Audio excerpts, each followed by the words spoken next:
자, 전류에 대한 개념부터 들어갈게요. 전류라는 것은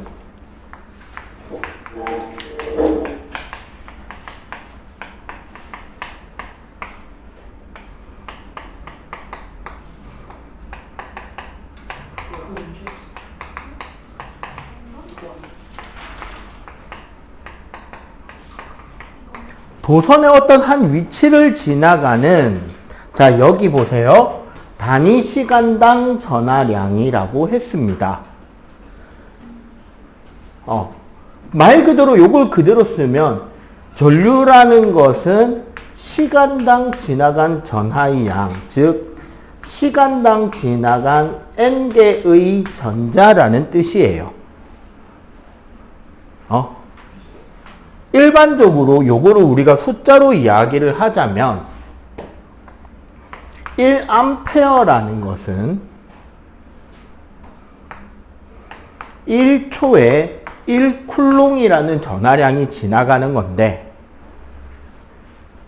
정확하게 개수를 따지자면 1초에 대해서 6.25 곱하기 10의 18승계의 전자가 지나가는 것을 1A라고 약속한 겁니다. 대신에 우리가 이 전류에서 조심해야 되는 포인트는 뭐냐? 옛날 사람들은 마이너스가 어떠한 역할을 수행하거나 마이너스가 이동하면서 일을 한다라는 것을 상상을 하지 못했어요. 그래서 전기라는 개념을 최초로 알게 된 시점은 그리스 시대입니다. 그리스, 이집트 학문 시대. 그러니까 소위 말하는 알렉산드리아에 있는 대도서관 시대였다고. 그때 만들어져서 반짝이는 것이라는 단어를 전기의 어근으로 만들어요. 반짝반짝 빛나는 것, 엘렉트라. 그게 지금의 일렉트릭이 된 거죠. 그래서 옛날에 전류의 방향은 플러스에서 마이너스로 흐른다라고 생각을 했어요. 그런데 기술이 발전되는 과정에서 실제 이동하는 것이 마이너스를 띠고 있는 전자임이 밝혀졌고, 이 전자의 이동 방향은 마이너스에서 플러스 극이라는 겁니다. 왜 이런 문제가 생겼냐? 마이너스라는 게 일하는 건 진짜 어색하거든요. 예를 들어 이런 겁니다. 내일부터 성원이 하루 용돈은 마이너스 500원. 그럼 어떻게 해야 돼요? 500원을 받아야 돼. 500원 줘야 돼. 그치. 주는 사람이 받아야 된다. 그치. 아침에 이제 학교 가는 길에 주머니에서 500원을 꺼내서 어머니 손에 쥐어드리고 어머니 용돈 감사합니다 하고 학교를 가야 되죠. 마이너스가 어떠한 역할을 수행한다라는 개념 자체가 이런 거예요. 되게 어색한 일이 돼버립니다. 그렇기 때문에 마이너스가 뭔가를 한다라는 것을 이해하는 건 쉽지 않다는 거죠.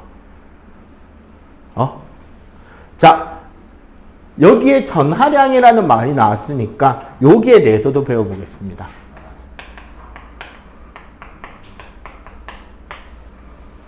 소문자 Q고요. 전하량의 단위는 C, 쿨롱이라는 단위를 씁니다. 우리 전기력에 대한 힘의 이름이 쿨롱힘. 전기력과 관련된 법칙이 쿨롱 법칙이었거든요. 쿨롱이라는 과학자가 전하나 전기력에 대한 개념을 잡았다고 이해하시면 되고요. 이 전하량의 뜻은 결국 뭐다?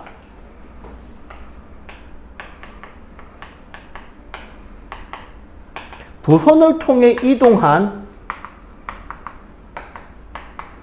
총 전하의 양이 됩니다. 그러면 당연히 공식이 어떻게 된다? 요 공식을 변형시키면 되겠죠. 어떻게? 전하량은 전류 곱하기 시간이 되겠죠. 즉,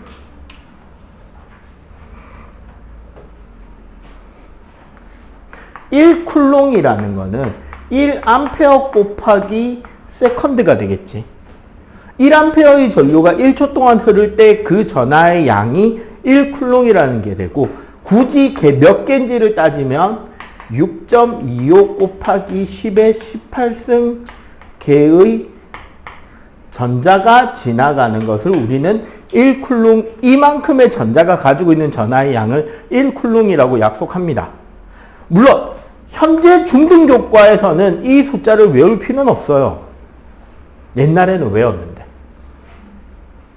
그래서 옛날에 외우던 방법을 그냥 간단하게 소개만 한다면 이렇게 됩니다. 일성이 씨발롬 아 새끼는 625 일으킨 18개새끼 에미나이가 됩니다.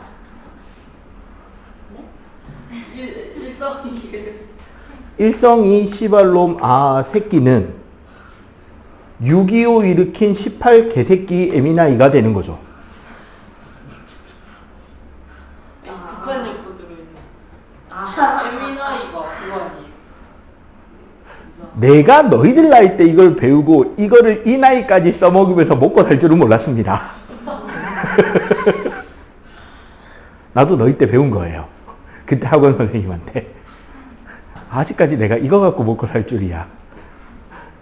다시 한 번만 보여주세요. 이거 뭐야? 제 요즘 듣는 거. 아니 그게 아니라. 유튜브로 보세요. 네. 유튜브로 올라가요? 네, 오늘 올릴 겁니다. 시간짜리 만들어줄게. 네가 좋아해서 보내줄게. 이제 녹화가 되게 잘 되거든요. 이제 컴퓨터가 세팅이 완료가 돼가지고. 자, 이 전하와 관련해서 우리가 알아야 되는 개념은 전하량 보존이라는 개념입니다.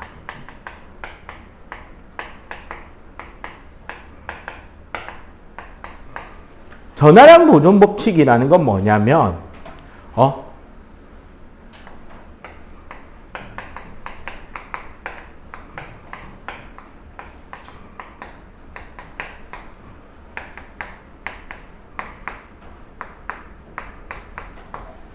도선을 흐르고 있는 전하는 소비되는 것이 아니라는 소리입니다. 그러니까 봐봐. 우리 여기 천장에 보면 LED로 불이 켜져 있잖아요. 저는 LED에서 빛에너지가 나오는 것도, 저항에서 열에너지가 나오는 것도, 혹은 모터를 돌아가는 힘이 되는 것도, 전자석에서 전자기력을 만드는 것도, 이런 에너지를 만들 때 전하가 사용되는 것이 아니에요. 전하는 그대로 회로를 따라 돌고 있을 뿐입니다. 단지 그 전하가 운반하는 에너지가 있어요. 쉽게 말하면 전하들은 일꾼이라는 거야. 뭐를? 전기적 위치 에너지를 운반하는 일꾼이 전하들이에요. 이 전기적 위치 에너지를 우리는 전위라 그러고, 이 전위의 개념이 여러분들이 알고 있는 전압의 개념입니다. 그래서 도선을 흐르고 있는 전하는 결코 소비되지 않습니다. 즉 사라지지 않는다는 거예요. 저항을 지나더라도. 그 말은 뭐다? 봐봐. 예를 들어 직렬 연결해서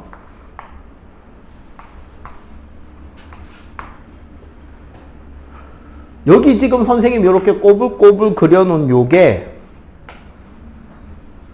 저항이란 말이지. 이 저항에 예를 들어서 10쿨롱의 전류가 들어갔다면 첫 번째 저항을 지나는 전하량도 몇 쿨롱이 돼야 된다? 10쿨롱이 지나가겠죠. 두 번째 저항을 지나도 몇 쿨롱이 지나가게 된다?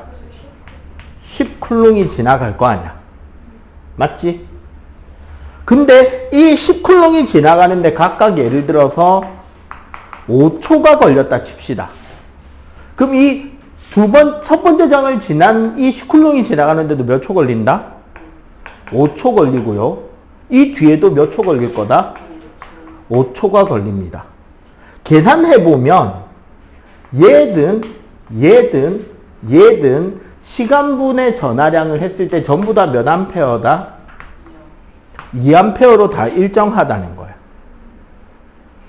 즉 뭐다? 직렬에서 전체 전류는 각 저항을 지나는 전류의 합의 크기와 전류의 크기들과 모든 지점에서 다 같다라는 뜻이죠. 전류는 일정하다가 됩니다. 자, 그런데 봐봐. 병렬의 경우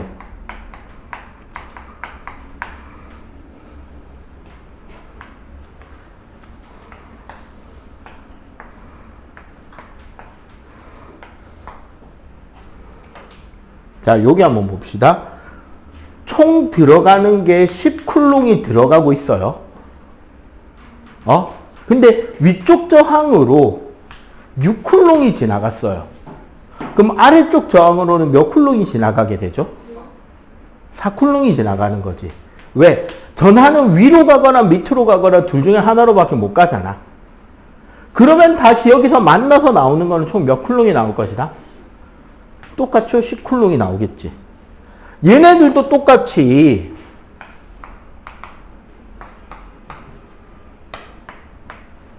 5초가 걸렸다라고 생각한다면 이 부분은 지금 몇 암페어죠? 그치, 2암페어지. 여기는 1.2암페어죠.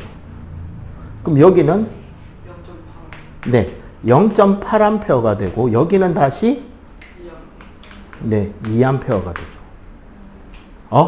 즉 병렬 관계에서는 어떻게 된다? 전체 전류는 병렬인 회로 각 부분의 전류 합계와 같다가 되는 거죠. 직렬일 때는 전류의 값이 어떠하다? 일정하다. 병렬일 때는 전류의 값이 어떻게 된다? 합과 같다. 그렇다면 회로에서 전류를 측정하는 도구인 전류계라는 게 있습니다. 요게 선행적으로는 크게 관계가 없고 학교 시험 칠 때는 관계가 좀 있는데, 그래서 난 전류계 관련 문제는 가급적이면은 덜 내는 편이에요. 전류계 사용법에 대해서는 그냥 공부 따로 해 주시고요. 전류계는 건전지의 플러스 극이 전류계 플러스 단자 쪽으로 연결하고 건전지 마이너스 극 쪽에 전류계 마이너스 단자를 연결한다. 마이너스 단자는 3개가 있는데 그 중에 큰 값을 가지는 것부터 연결한다. 그리고 전류는 봐봐. 직렬일 때 일정하고 병렬일 때 더 해야 되잖아요. 그러면 전류계를 회로에 설치한다면 직렬로 연결하는 게 맞을까? 병렬로 연결하는 게 맞을까? 전류계는 직렬로 연결해야 그 회로 전체의 전류를 그대로 읽을 수 있겠지. 그 부분의 전류를. 그래서 이렇기 때문에 어떻게 된다? 전류계는 회로에 직렬로 연결한다는 것을 기억해 주시면 좋겠습니다. 오케이? 필기.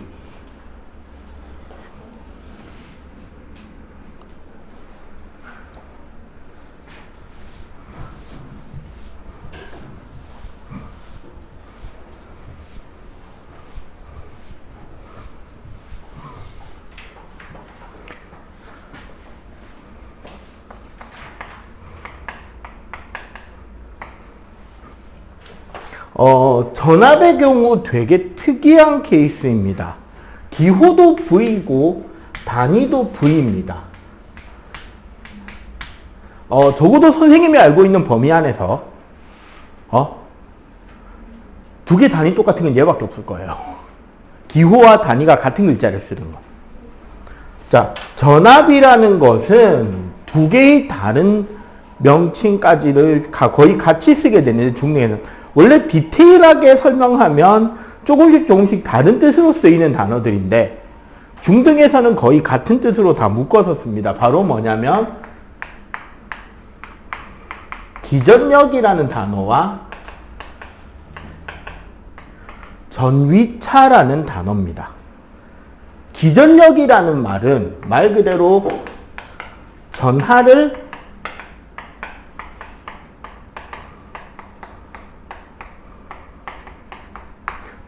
한쪽으로 흐르게 하는 능력이라는 뜻을 가지고 있는 거고요. 전위차라는 거는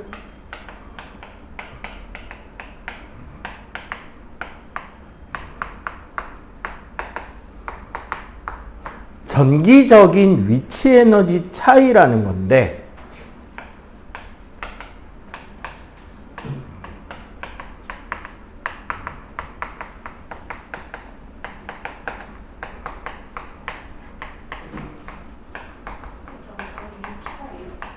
네, 전위차. 회로에 있는 전하들이 실제로 운반하는 에너지를 전위라고 합니다.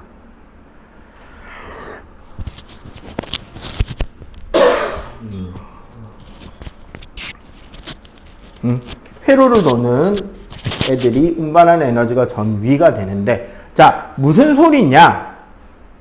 우리 보통 건전지 하나 요렇게 전지를 표현하잖아요. 어느 쪽이 플러스죠? 긴 쪽이 플러스고 짧은 쪽이 마이너스극입니다. 우리 보통 말하는 건전지 모양하고 다르죠. 자, 그리고 이때 우리는 전류는 이제 요렇게 흐르게 되지. 전지를 기준으로 일반적으로. 자, 이 과정에서 어떤 걸 이야기를 하는 거냐면요. 요 건전지를 통과하기 전의 색깔하고 건전지를 통과한 부분의 색깔을 조금 다르게 표현해 볼게요. 건전지를 통과하기 전에 전하들이 가지는 에너지 값, 전위 값이 만약에 E0라고 한다면 지금 건전지의 전위가 V잖아. 예를 들어서 그러면 요 앞쪽의 전위는 E0의 건전지 전위까지 합한 값을 가지게 되는 거예요. 보통 우리가 그냥 쉽게 설명할게. 건전지 하나 몇 볼트라고 이야기하죠? 보통 우리 쓰는 전지 AA나 AAA 1.5V죠. 얘가 1.5V라고 이야기하면 여기서 이렇게 넘어갈 때 각각의 전하들한테 1.5V라는 만큼의 에너지를 올려주는 거예요. 전하 하나하나가 쭉 지나갈 거 아니야, 이렇게. 걔네들한테 에너지를 1.5V씩 하나 계속 넣어주는 게 건전지가 하는 역할인 거예요. 그러면 그 전자들은 1.5V라는 에너지를 싣고 이제 일하러 가는 거지. 그렇게 이해를 하면 가장 편해요. 자, 그러면, 그렇기 때문에, 자, 지금부터 내가 그리는 게 몇 볼트인지 맞춰보면 돼. 이러면 여기서 여기까지 몇 볼트 차이 나요? 요거 하나 1.5V라 치고. 그치, 이거 3V가 되는 거지. 여기서 플러스 1.5, 플러스 1.5. 얘는 3V. 그러면 건전지 3개를 연결하면 그치, 4.5V가 되는 거죠. 복잡하게 한번 해볼까?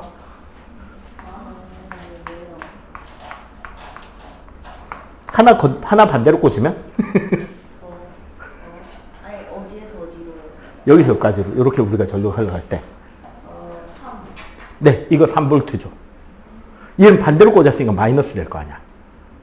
맞지? 방향이 반대라는 거는 내가 늘 이야기하잖아요. 방향이 반대라는 건 무슨 뜻이다? 몰라요. 마이너스다. 방향이 반대라는 건 마이너스다. 그럼 얘는 3V가 되는 거죠. 요 과정에서 얘네들을 우리가 전부 다 뭐라고 하느냐? 직렬이라고 이야기를 하잖아요. 건전지의 직렬 연결. 그러면 결국 직렬 연결일 때는 어떻게 된다? 개수에 따라서 연결한 건전지 개수에 따라서 어떻게 된다? 전압은 점점 커지는데 내려가네. 수명은 어떻게 된다? 한계일 때와 그대로가 됩니다. 그런데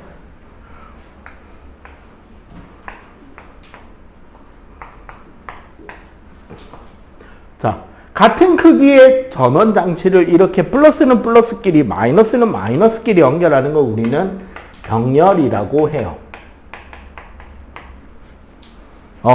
그럼 잘 봐봐. 요 앞에 거랑 요 뒤에 거. 1.5. 여기랑 여기 차이 얼마? 1.5V 차이죠.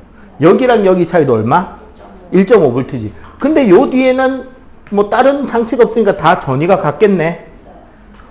이 앞에도 생각해 보니까 전위가 같겠네. 그럼 여기랑 여기 차이는 얼마? 1.5가 되는 거야. 즉 병렬로 이렇게 쭉 연결해 봐야 어차피 요 선에는 똑같은 건전지 개수만 넣게 된단 말이야. 그러면 얘네들은 어차피 건전지 한 개가 쭉 병렬 연결되는 거니까 얘는 전압이 늘어난다, 안 늘어난다? 안 늘어나죠. 그래서 얘는 어떻게 된다? 그 건전지를 병렬로 연결하는 개수에 따라서 전압은 한 개분, 즉 1.5V의 전압이 유지가 되겠죠. 하지만 얘는 그 전기의 수명이 늘어버립니다. 그러면 우리 한번 물어볼게요. 등산하는 사람들이 비상용으로 쓰는 헤드랜턴 혹은 탄광 노동자들 있죠. 광부들. 그분들이 헬멧 위에 끼고 있는 비상용 랜턴은 건전지를 직렬로 연결해야 된다? 병렬로 연결해야 된다? 왜 병렬로 해야 된다? 그치. 거기에 헤드랜턴의 주 목적은 비상용이고 생명을 지키기 위한 최소한의 빛이잖아. 그럼 엄청 밝은 게 중요해? 아니면 오래 켜져 있는 게 중요해? 오래 가는 게 중요하잖아. 그러면 직렬이다, 병렬이다? 병렬인 거죠. 그래서 이 과정에서 뒤에 가도 나오겠지만 결국 전압에 대해서 직렬로 연결하는 전압에서는 각 부분의 전압의 합이 되고요. 병렬로 연결하는 전압에서는 각 부분의 전압들이 전부 다 일정하게 되죠. 아까 우리 전류랑 반대로 적히고 있다는 게 이해가 되나요? 구별이 확실히 되지. 아까 전류는 직렬이 일정하고 병렬이 더해졌잖아요. 전압은 직렬에서 더해지고 병렬에서 일정합니다. 자, 따라서 전압계는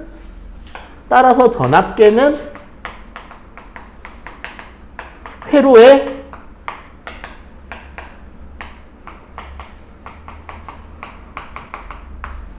병렬 연결로 해야 되는 거고, 전류계는 직렬로 연결해야만 하기 때문에 건전지랑 전류계만 직접 연결하면 고장이 나요. 하지만 전압계는 건전지하고 전압계만 직접 연결해도 고장난다, 안 난다? 안 난다라는 겁니다. 그 외에 나머지는 똑같아요. 플러스를 플러스 극쪽으로, 마이너스를 마이너스 극쪽으로.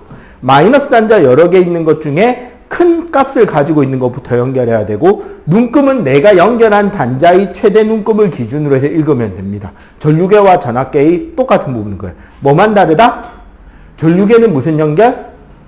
회로의 즉 저항의 직렬 연결. 전압계는 회로의 즉 저항의 병렬 연결을 해야 된다는 거죠. 오케이? 오케이? 자, 그러면 요거 정리하시고 잠깐 쉬었다 갈게요. 이죠.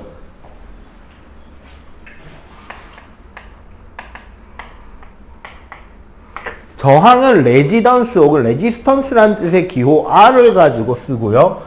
저항의 단위는 옴이라는 단위를 씁니다. 저항이라는 것은 기본적으로 뭐냐면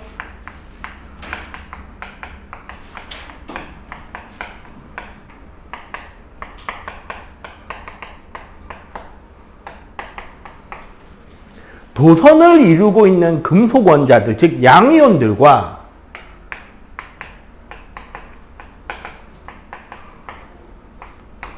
도선을 이동해야 되는 전자의 충돌에 의해서 전하의 흐름을 방해하게 됩니다. 근데 생각해보면 전하의 흐름이라는 게 무슨 뜻이죠? 전류죠. 이 전류의 방해가 일어납니다. 그래서 첫 번째 개념,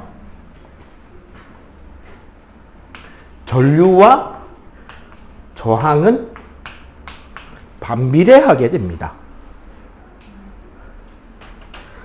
그리고 그 과정에서 어떤 일이 일어나냐면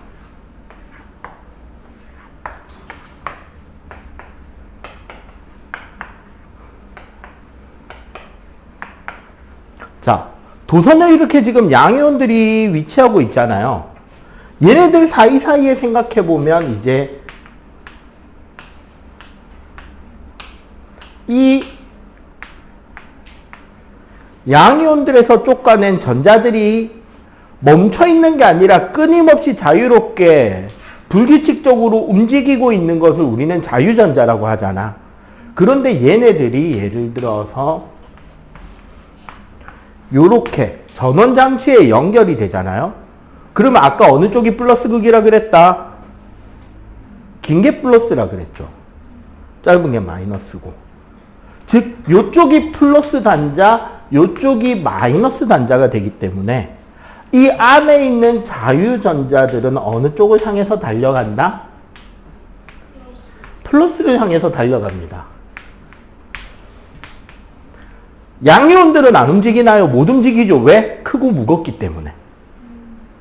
그래서 전자들만 이동하게 되고 아까 이야기했던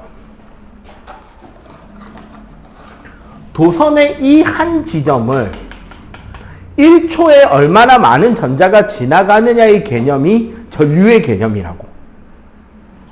그런데 이 양이온들은 고체잖아요. 고체는 자신이 가지고 있는 온도만큼 뭐를 하고 있다? 입자 진동을 하고 있단 말이에요. 쉽게 말하면 이렇게 막 떨리고 있어요. 양이온들이. 그때 우리 열 전도 이야기할 때 원래 떨리고 있는데 열을 가하면 더 활발하게 떨린다 이거잖아. 이게 막 이렇게 양이온들이 떨리고 있으니까 무슨 일이 생긴다? 이 전자들이 실제로 양이온에 충돌하게 되면서 그 흐름에 방해를 받게 되죠. 그지? 그 방해를 받게 되기 때문에 두 번째 저항 관련 공식. 저항의 크기는 면적에 반비례하고 길이에 비례하게 됩니다. 면적에 반비례하고 길이에 비례하게 돼요. 무슨 소리다? 요 면적, 이 면적이 크면 클수록 동시에 더 많은 전자가 지나갈 수 있죠. 그러면 전류의 양이 커지는 거잖아. 그리고 여기서 요까지 길이. 이 길이가 길면 길수록 어떻게 된다? 충돌할 확률이 늘어나죠. 충돌할 확률이 늘어나게 되면 그만큼 흐름에 뭐를 하게 된다? 흐름에 방해를 받게 되지. 그래서 저항의 크기는 면적분의 길이에 비례한다고. 정확하게 말하면 여기에 하나 더 이걸 등호로 만들어주는 개념이 하나 들어갑니다. 영어로 RHO, row라고 하는 그리스 알파벳인데 얘가 뭐냐면 비저항이라는 개념이에요. 물질의 성질입니다. 쉽게 말하면 같은 크기의 물체이더라도 이 비저항이 작은 물질은 저항의 값이 작겠죠. 비저항이 큰 물질은 저항의 값이 크겠다. 그지? 참고로 우리가 보통 도체라고 부르는 물질의 비저항 값은 10의 마이너스 16승에서 10의 마이너스 한 4승 정도 범위까지가 보통 도체가 됩니다. 그러면 절연체는 절연체 소위 말하는 부도체잖아. 얘네들은 그 값이 10의 8승에서 10의 20승까지 가요. 자, 그렇다면 10의 2승에서 10의 4승 정도의 값을 가지는 어떤 물질이 있다면 얘를 뭐라고 부르면 좋을까?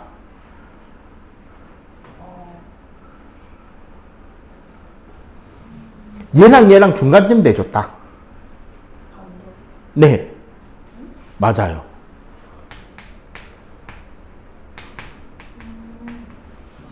반도체입니다. 우리 반도체 하는 그 반도체의 반이 말 그대로 세미인 거예요. 반쯤 도체라고. 전기가 반쯤 흐르는 거야. 그러니까 부도체가 전기가 안 흐르는 게 아니라 저항이 너무 크니까 너무 작게 흐르는 거라고. 이해가 되죠? 전기가 안 흐르는 게 아니라 전기가 되게 적게 흐르는 거다. 이해가 되죠? 따라서 이렇게 되고, 참고로 이 비저항의 역수가 전기전도도입니다. 그렇게 이해하면 이해가 편하겠죠. 어쨌거나 저항의 크기가 요 공식을 따르고요. 그래서 중등 그 자주 출제되는 형태. 이런 긴 저항을 반으로 뚝 잘라서 밑으로 이렇게 병렬로 붙이면 저항의 크기는 4분의 1로 줄어요. 왜? 길이가 반으로 주니까 반이지? 이렇게 붙이면 면적이 2배가 되니까 또 반이죠. 반의 반으로 주는 거지. 그러면 이런 저항을 쭉 잡아당겨서 길이를 2배로 늘리면 저항은 몇 배로 커진다? 4배가 돼야지. 왜? 길이를 2배로 늘리려면 면적은 반으로 줄어야 될 거 아니야. 그래서 길이를 2배로 늘리면 저항은 4배가 되고 반으로 접으면 저항은 4분의 1이 된다. 빈출입니다. 너무 맨날 이 숫자만 나오다 보니까 어떤 문제도 나온다 이제. 그래서 세등분 내서 접으면 저항 3개가 있는 걸 이렇게 잘라서 3개로 병렬을 꽂으면 저항은 9분의 1로 줄 거고, 저항체를 쭉 잡아 늘려서 길이를 3배로 늘리면 9배로 커지겠죠. 개념 알겠지? 자, 문제는 여기서 핵심이 충돌이잖아요. 충돌을 하는 과정에서 뭐가 일어나느냐?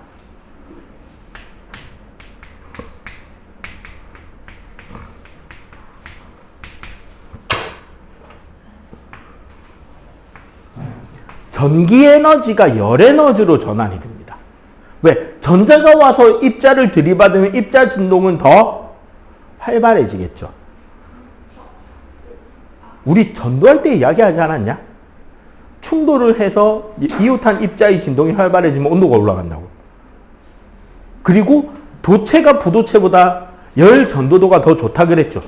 왜? 뭐 때문에? 자유전자 때문에. 그래서 이 과정에서 전기 에너지가 열 에너지로 전환이 일어나는 게 저항입니다. 그 과정에서 어떻게 되느냐? 원래 중등에서 가리키는 개념은 아닌데 알아두면 피가 되고 살이 되는 개념이 하나 나옵니다. 바로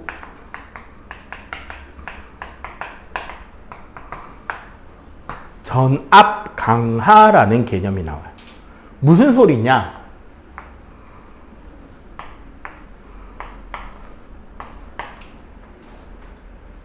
여기 지금 건전지에서 우리는 플러스 V만큼의 전압 상승을 해주잖아요. 여기에 흘러가는 전류의 크기가 I고 이 저항의 크기가 R일 때, 이 저항에서는 마이너스 I 곱하기 R만큼 마이너스 V가 나타납니다. 전압이 그만큼 어떻게 된다? 내려가는 거야. 뭐랑 뭐의 곱만큼? 전류와 저항의 곱만큼 전압이 떨어지게 됩니다. 그럼 우리 이 회로 하나에서 잘 봐봐. 지금 요 지점을 만약에 E0인 점으로 보자고. 그럼 사실 여기서 요까지가 E0죠. 그러면 요만큼은 E0 플러스 V일 거 아니야. 그지? 무슨 개념인지 알겠죠? 에너지 올렸다 내렸다 하는 거지. 그러면 E0인데서 한 바퀴를 그냥 돌려볼게요.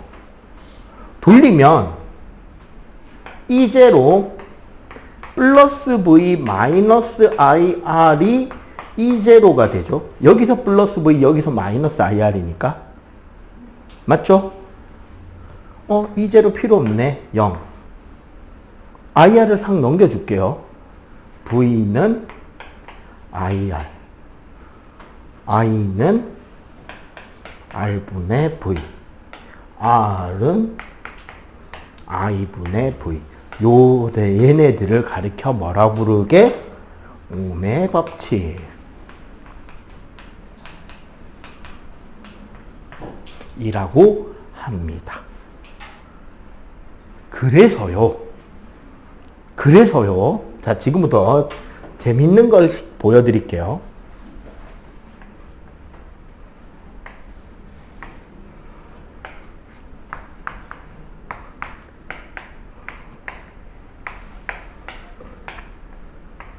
자, 요거 직류니까 지나가는 전류의 크기 I겠죠.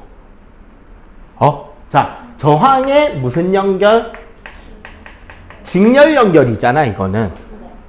그러면 얘는 공식이 어떻게 된다? 얘가 V니까 V-IR1 IR2가 0이 되죠. 맞지? 그냥 이제로 바로 뺐습니다. 그러면 상 넘겨주면 V는 I에 R1 플러스 R2가 되네? 근데 아까 V는 뭐라고? IR이랬죠. IR은 I에 R1 플러스 R2니까 R은 R1 플러스 R2가 되죠. 그지? 자, 하나 더.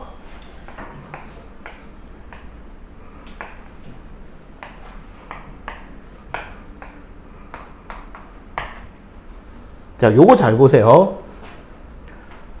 여기서 들어가는 전류가 전체 전류 I. 위로 지나가는 게 I1, 요 저항이 R1. 여기가 I2, 요 저항이 R2라면 여기는 V. 그지?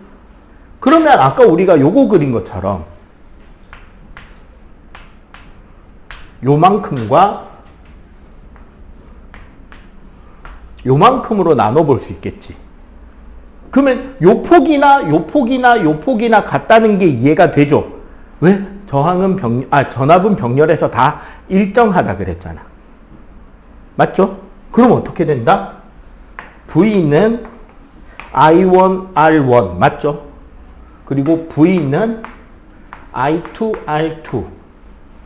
그래서 어떻게 된다? I1은 R1분의 V.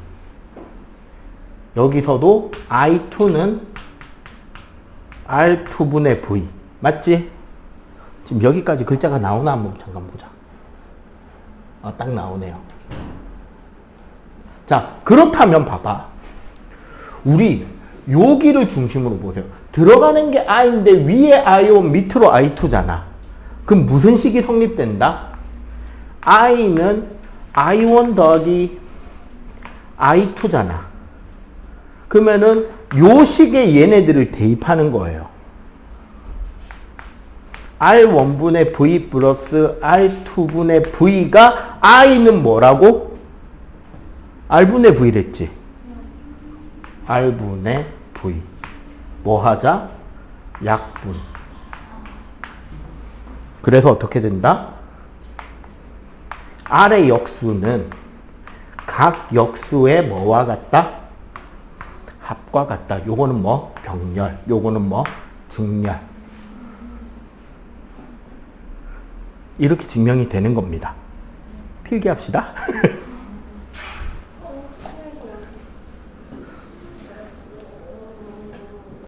자, 그래서 회로 자체를 직접 한번 대입해 볼게요.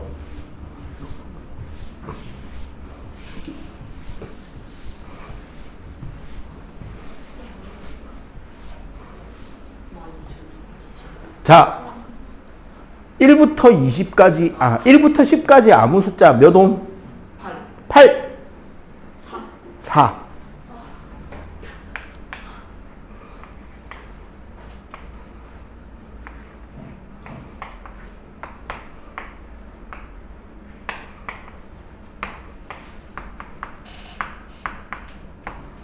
자, 그냥 간단하게 바로 해봤습니다. 자, 지금부터 어떻게 할 거냐면요. 이거 따라서 여러분들이 풀어보시면 돼요. 여기에 전압이 적혀 있잖아. 어떻게 적냐면 IR이라고 적어요. 그리고 따져보면 얘가 R1이 8옴, R2가 4옴이잖아. 맞지? 그러면 여기도 어떻게? V1, I1, 여기도 V2, I2를 적어요. 그지? 자, 직렬회로에서는 뭐가 첫 번째냐면 얘가 1빠따입니다. 무조건. 최대한 구할 수 있으면. 자, 8옴하고 4옴이잖아. 직렬이면은 저항을 어떻게 했죠? 아까 그냥 더했지. 그럼 얘는 몇 옴이 된다? 회로 전체의 저항은 12옴이겠네. 맞죠? 자, 잘 봐. I는 R분의 V 몇 암페어? 2암페어죠. 자, 그러면 봐봐. 이거 직렬이잖아요. 회로의 전류는 전부 다 똑같아야 되지. 그럼 여기도 몇 암페어? 2암페어. 여기도 2암페어가 돼야 되죠. 그럼 여기는 8옴에 2암페어니까 몇 볼트? V는 IR 28? 16볼트죠. 24? 몇 볼트? 24? 8볼트죠. 자, 8볼트랑 16볼트 더하면 몇 볼트? 24볼트. 끝. 끝. 그냥 이렇게 끝. 그럼 저항 3개일 때 4개일 때 어차피 하는 방법 어떻다? 똑같습니다. 숫자를 진짜 19,223번. 자, 병렬은, 자, 이게 우리 직렬이었죠. 병렬은요, 사실 쓸 수 있는 패턴이 2가지 패턴밖에 없어요. 어떤 패턴하고 어떤 패턴이냐? 자, 첫 번째 패턴은 얘도 저항이 R, 얘도 저항이 R. 똑같은 거 2개가 병렬로 연결되는 경우가 있어요. 그러면 이렇게 같은 거 2개가 연결됐을 때는 이거는 저항 1개짜리 취급을 하는데 요 1개의 저항의 크기는 2분의 1 R이 됩니다. 무조건 반이 되죠. 왜? 같은 저항 2개를 연결하면 단면적이 2배가 되는 효과가 나는 거잖아. 그러니까 저항의 크기는 반으로 주는 거죠. 그지? 그리고 두 번째 패턴은 이건 일종의 비례식인데요.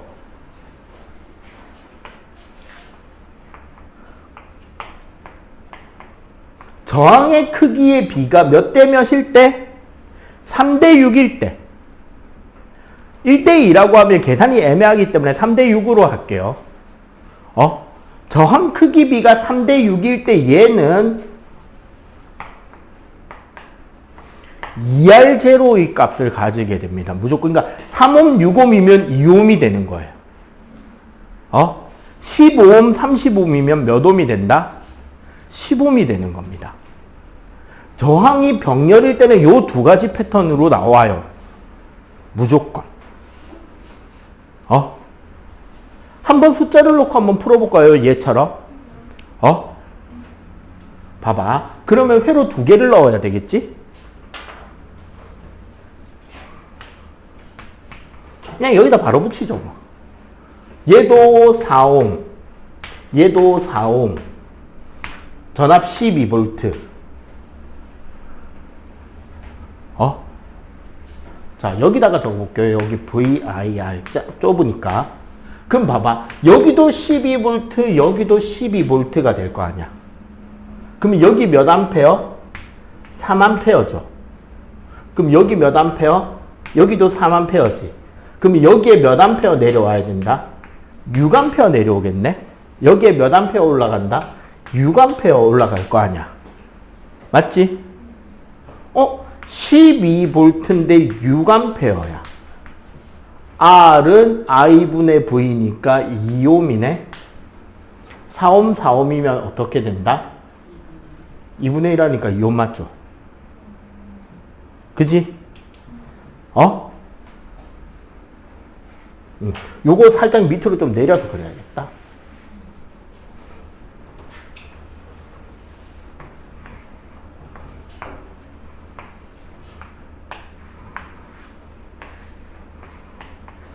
자, 요거 3옴이 그냥 3옴이라 적을게요. 요거 6옴이라 적을게요.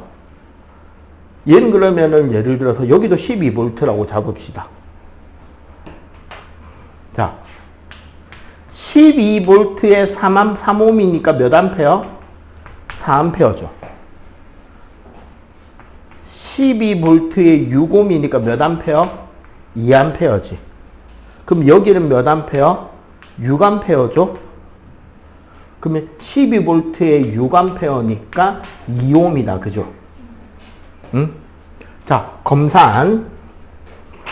자, 4분의 1 더하기 4분의 1은 4분의 2니까 2분의 1인데 얘가 R분의 1이니까 따라서 R은 2ohm. 맞지? 자, 여기서는 3분의 1 더하기 6분의 1이니까 6분의 2 더하기 1은 6분의 3이라서 2분의 1이 R분의 1. 따라서 R은 2ohm. 오케이? 자, 그래서 되게 재밌는 걸 하나 해볼게요. 탐정놀이. 원래 중등에서 이 복합회로가 나오면 안 되는데 일부 학교에서 100점 예방용으로 낸 적이 있는 회로입니다.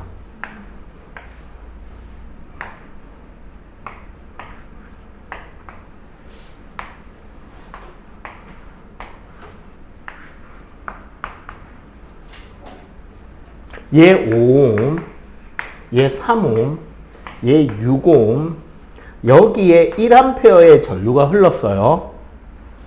요거 몇 볼트게? 라는 문제. 근데 이거 풀린다? 자, 어떻게 푸냐면 잘 보세요. 여기 몇 볼트죠? 6ohm에 1A니까 6볼트잖아. 네. V는 IR. 그럼 봐봐. 여기도 6볼트지. 그럼 여기 몇 암페어? 2암페어죠. 6볼트 3ohm이니까 2암페어지. 자, 여기 2암페어, 여기 1암페어니까 여기 몇 암페어? 그럼 여기 몇 볼트? 15볼트죠. 맞지? 자, 여기서 여기까지가 15볼트, 여기서 여기까지가 6볼트잖아. 그럼 얘는 몇 볼트? 21볼트. 끝. 확인해 볼까요? 지금 여기 3A가 흐르죠. 근데 봐봐. 3ohm, 6ohm 병렬 저항 2ohm이라 그랬잖아. 즉 요거 두 개 합쳐서 2ohm이고 얘가 5ohm이죠. 그럼 저항이 총 몇 ohm인 거야? 7ohm. 여기도 맞잖아요. ohm의 법칙은 사실 틀릴 거리가 없는 게 법칙이잖아요. 법칙이라는 말은 회로 전체의 값도 맞아야 되고 각각의 회로마다 저항 하나마다 VIR의 관계가 ohm의 법칙을 만족해야 되는 거야. 즉 검산이 되는 문제예요. 맞지? 어려워할 거리가 없는 겁니다. 검산이 되는 문제예요. 당연히 무조건 맞게 떨어지게 잘 만들어져 있는 문제란 말이야. 그리고 그게 복잡한 식이 아니잖아. 차분하게만 풀어가면 잘 풀리는 거야. 단지 제대로 안 배워서 그래. 알겠죠? 필기. 그리고 오늘 수업은 여기까지. 그러면은 전기에너지라는 건 결국 무슨 소리냐면 도선을 통해 공급한 에너지 총량을 우리는 전기 에너지라고 합니다. 그래서 얘는 단위가 줄이에요. 에너지니까. 그래서 전기 에너지는 사실 뭐냐면 전하와 전압의 곱이에요. 아까 이야기했잖아. 전압이라는 뜻이 뭐라고? 전하 하나에 나눠주는 전기 에너지라 그랬잖아. 그러면 하나가 가져간 전기 에너지와 그 총 전하를 곱하면 총 에너지량이 나오죠. 근데 아까 Q는 뭐였죠? 전하량은 전류 곱하기 시간이었잖아. 그래서 뭐가 된다? VIT가 되는 거야. 그래서 1줄이라는 전기 에너지는 1V 곱하기 1A 곱하기 1S가 되는 거야. 자, 하나 더. 전력이라는 개념이 있습니다. 기호는 P고요. 단위가 W, 와트입니다. 어디서 많이 들어본 것 같은 기호와 단위다. 그지? 언제 했게? 자, 단위가 와트, 기호가 P.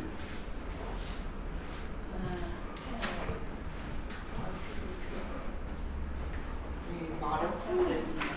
인류. 맞다. 인류라고 일치하는 거예요. 그럼 봐봐. 전력이라는 거는 시간당 전기 에너지의 양이에요. 전력의 개념은 1초에 공급하는 1초당 공급 혹은 소비되는 에너지량을 말하는 거야. 그래서 T분의 E인데 E는 뭐라고? VIT라네. T분의 VIT라서 약분해버리면 전압 곱하기 전류량이 전력이 됩니다. 그죠? 그래서 봐봐. 같은 형태의 전자제품이라면, 예를 들어 똑같은 전구라면, 똑같은 LED라면, 똑같은 형광등이라면 전력이 크다는 건 무엇을 의미하는 거죠? 동시에 더 많은 에너지를 소비하고 있다? 혹은 더 많은 에너지를, 전기 에너지를 무슨 에너지로? 빛 에너지로, 무슨 에너지로? 열 에너지로 전환시키고 있다도 되죠.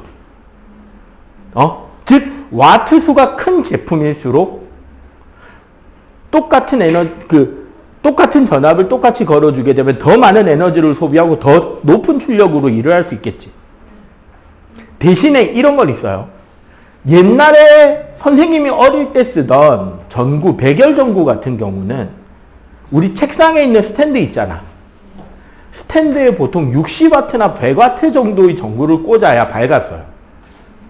화장실에서 쓰는 전구는 100W짜리 써야지 충분히 밝았다고, 밤에.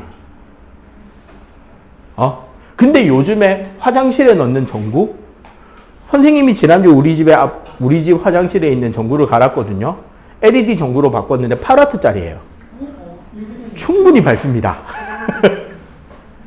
그 이유는 뭐냐면 그거예요. 백열 전구는 저항에서 전기 에너지가 흐르면서 열이 나.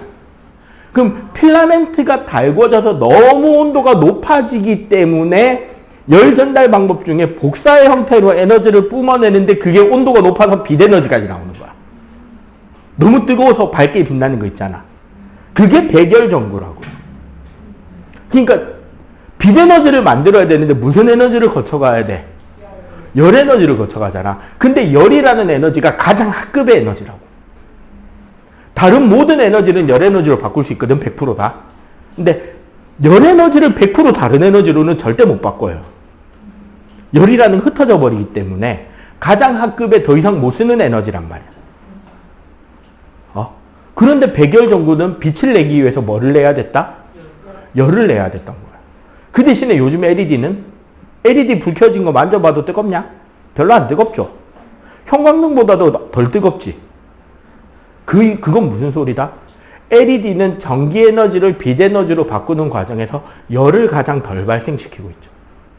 즉 빛을 내는 효율이 가장 뛰어난 게 LED라는 거예요. 형광등만 해도 그 형광등 안에 형광물질이 발려져 있고 전압을 엄청나게 높게 만들어서 전자를 튕겨나가게 해서 전자가 형광물질에 부딪혀서 빛이 나는 거란 말이에요. 그 과정에서 열이 날 수밖에 없어요. 그래서 형광등 켜진 거 만져보면 뜨겁잖아. 그래서 그만큼 LED보다는 전기를 많이 먹어요. 하지만 백열 전구보다는 덜 뜨겁거든. 그래서 형광등이 백열등보다는 전기를 덜 먹었던 거야. 알겠죠? 그래서 결국 뭐다? 각 회로의 저항에서 전압과 전류를 곱한 값이 클수록 더 밝은 전구가 되겠지. 전압과 전류의 값이 클수록 그 저항이 만드는 열 에너지는 더 커지겠죠. 그런데 봐봐. 그러면 우리 직렬에서요. 얘가 R1, 얘가 R2인데 얘가 R1이 더 크다고 쳐. 그럼 봐봐. 여기에 흐르는 전류는 똑같이 I일 거잖아. 그러면 여기에 걸리는 V는 IR1이 되고 여기는 IR2가 되겠죠. 전압은. 맞지? 그럼 봐봐. 여기에 걸리는 P1은 I제곱 R1이고 여기에서는 I제곱 R2니까 얘가 더 크죠. 즉 직렬 연결했을 때는 저항이 큰 곳에 더 많은 열이 나요. 그지? 병렬을 연결하면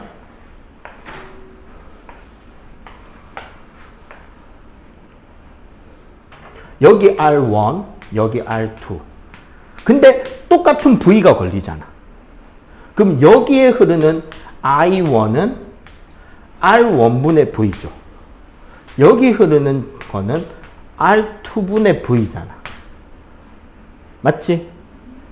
그러면 자, 여기서 소비되는 P1은 R1분의 V제곱이죠. V제곱이지. 여기에서 소비되는 거는 여기 V일 거 아니야. 그럼 여기에 P2는 R2분의 V제곱이잖아. 그럼 어떻게? 얘가 더 커지죠. R1이 R2보다 크다고 할 때. 그래서 병렬일 때는 저항이 작은 쪽에 열이 많이 납니다. 그럼 만약에 여기 이렇게 그냥 합선이 돼버리면, 저항이 없는 어떤 전선이 연결돼 버리면 무슨 일이 생긴다? 대부분의 전류가 이쪽을 흘러갈 거고 엄청난 전류가 짧은 시간에 흐르겠죠. 그러니까 어떻게 된다? 불나는 거야. 합선돼서. 왜? 열 에너지가 엄청나게 나올 거 아니야. 저항이 너무 작으니까. 그리고 집에 쓰는 전자제품들은 직렬 연결이다, 병렬 연결이다? 병렬 연결이죠. 하나 꺼도 나머지는 켜져 있어야 되잖아. 그렇게 따지면은 집에 전자제품을 켜면 켤수록 전체의 저항은 작아지죠. 병렬이니까. 그래서 전자제품을 많이 꽂으면 집에 전기가 너무 많이 흐르게 되고 그러다 보면 누전 차단기 스위치가 내려가는 거야. 바이메탈이 휘어지니까. 열이 많이 나서. 지지난 시간 것까지 다 연결하는 큰 그림. 오케이? 자, 여기까지.